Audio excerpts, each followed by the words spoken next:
as well, Keisha. Is it Dak or Tony?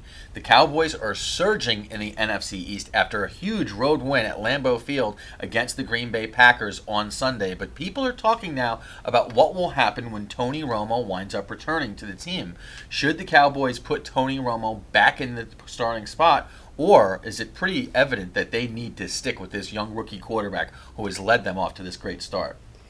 Well, Mike, my Giants fandom does not want to talk about the Cowboys and how good they are right now. I don't want to do it, but I have to. And I would say that, Tony Romo is projected to return into action later this month, October 30th. And that would mean his first game would be against the Eagles, with the Cowboys going into that game at 5-1. Or he could come back the following week on November 6th against the Browns, where the Cowboys could either be 6-1 or 5-2. I think the answer is simple. I think that you keep Dak in there.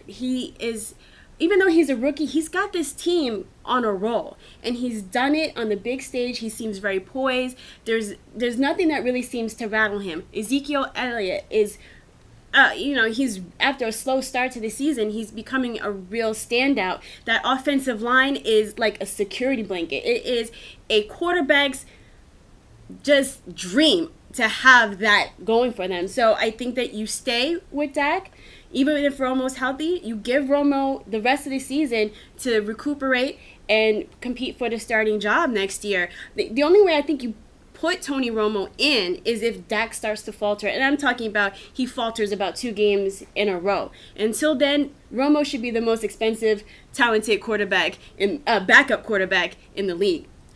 Go ahead.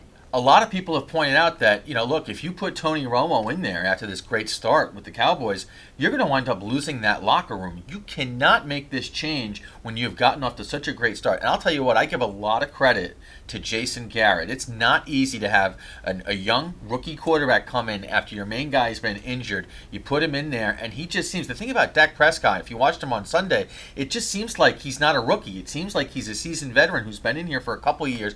He uses that offensive line really well. The running game is there, and I think that they're clicking really on all cylinders. I think that the best is yet to come, possibly, for the Dallas Cowboys in the NFC East, which I still think is wide open. But when you get off to a 5-1 start like this, it almost seems like playoffs are, it's definite that it's going to wind up happening. So I think right now, the way that this team is playing, you have to stick with Prescott no matter what. Even if they wind up losing a couple games in a row, I think that you have to stick with this guy because he's shown a lot of promise. I don't know what the future holds for Tony Romo and his days in Big D, but I think right now Dallas has a bright future ahead, and it's because of the Ezekiel Elliott and Dak Prescott.